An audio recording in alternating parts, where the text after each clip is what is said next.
film. Can you just tell me who you are?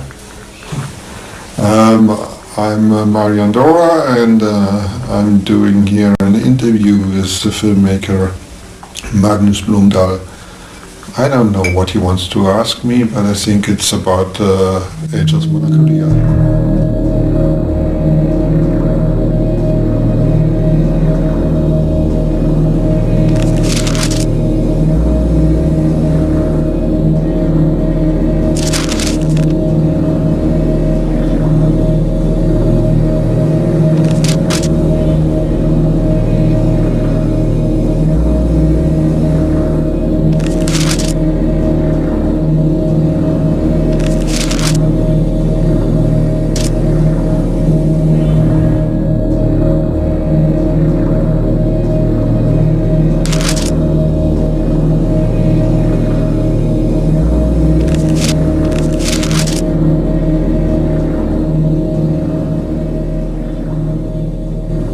You ask what I had in mind, and this is very hard for me to describe.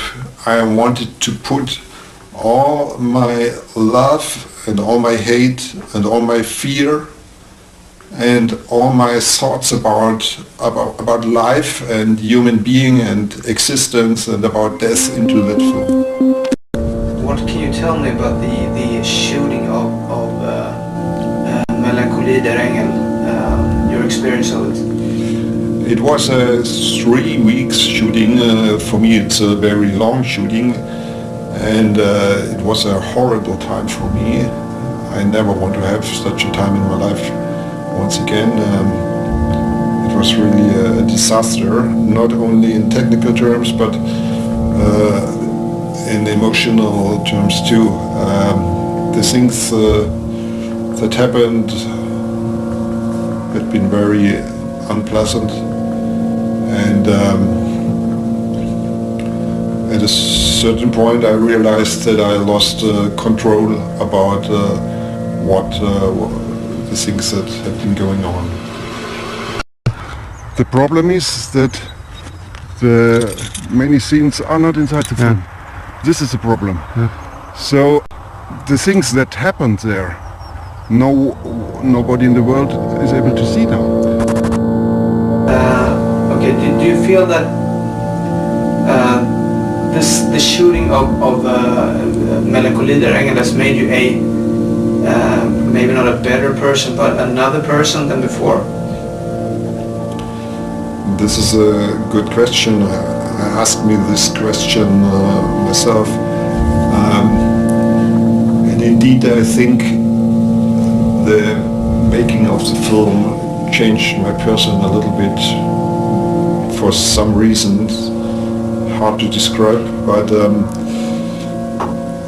I learned in these 3 weeks a lot about myself, about the way I react in extreme situations, about the way I feel, I think, about my limits, or about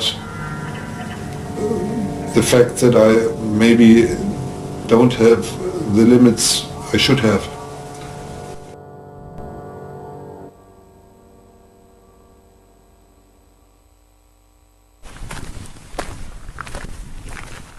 Why did Frank wanted to remove certain scenes of Angel's Melancholie? Was he not happy with them, or was he worried that people would think something about them, or?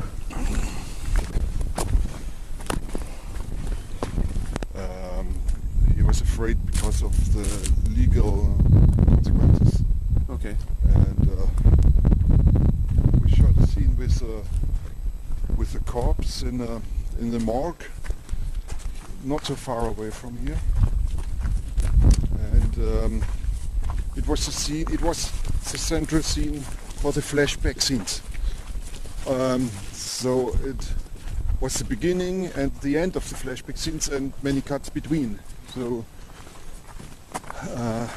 it was an important scene where he abuses an old male corpse, and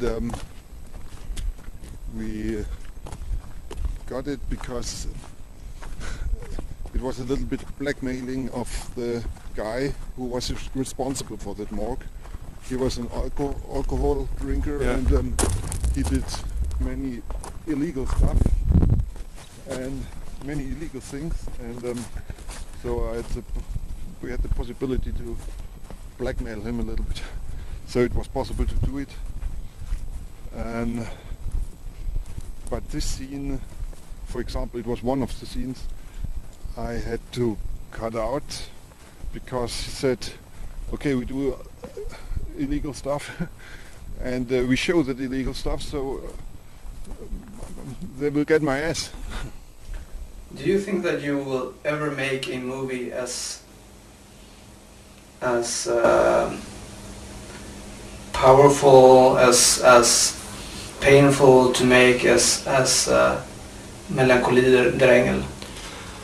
I hope it will be possible for me to make a film as powerful as Melancholia, as Angel's Melancholia, but not as painful. I never want to have such a time in my life anymore. Again, I wouldn't be able to survive it. Maybe that sounds a little bit pathetic, but during that 3 weeks, it was a pure horror to come to the set, to the house where we shot the film, and every day, maybe not the first week, but after the first week, every day I hoped for the words of the producer, okay, let's stop the project. Every day when I woke up after an hour sleep or half an hour sleep, it came in my mind, oh my God, now I have to go there and have to continue the shooting, and I only prayed that the producers will say, okay, Marian, it's finished, it's all over now, let's stop that madness, but that never happened. If you would have to describe this film for an audience that haven't seen it yet, what would you say then? It would be easy to describe it, to describe the story, but the story is only a vehicle for that what I had in mind behind that story, and if I should describe it, I would describe it as a film about life and desire, and about the human melancholia that I felt very much at that time of my life. Were you ever afraid of the events that took place, or even of your own capacities as a director, as a human being? I reached the limits of maybe not the limits of a filmmaker, of a director. I reached it in technical terms because the circumstances had been so poor. But first line, I reached the limits of being a human being in some at a certain point. Yes. Now we go. The lady said a room where there's different energy, and it's a shamanic room now, where she did shamanic treatment of people. And it is the room where the slaughtering was in Carnival. Das war früher der Kuhstall. In Carnival you see Carsten Frank pushing the... It's this way, yeah, this okay, way. yeah. And now this is a... Wenn die Energie kommt, energy room here. wenn man eine geistige Verbindung macht. If you have a connection from your mind to... Spiritual connection.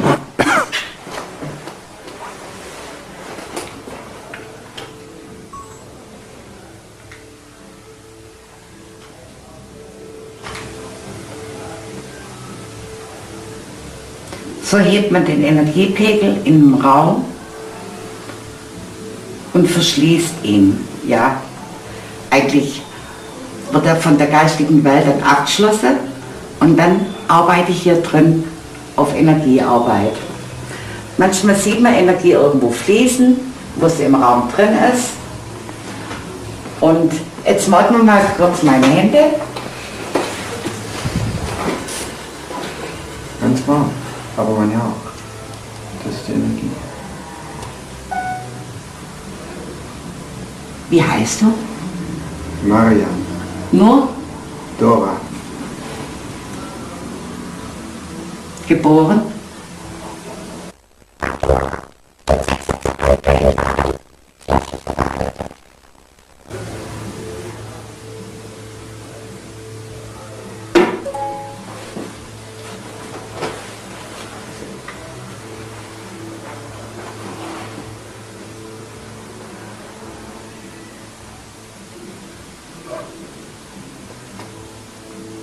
Und darin wird die geistige Verbindung hergestellt von dir und von mir und der geistigen Welt in dem Moment.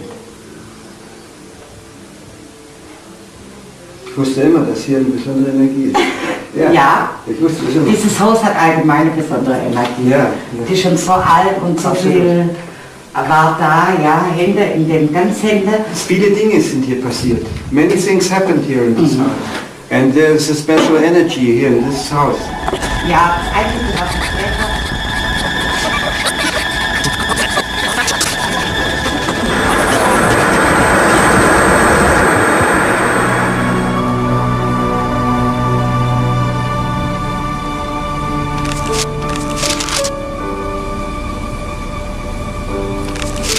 Ob dieser Mensch nun lebt oder tot ist, nichts ändert sich im Weltall. Und nichts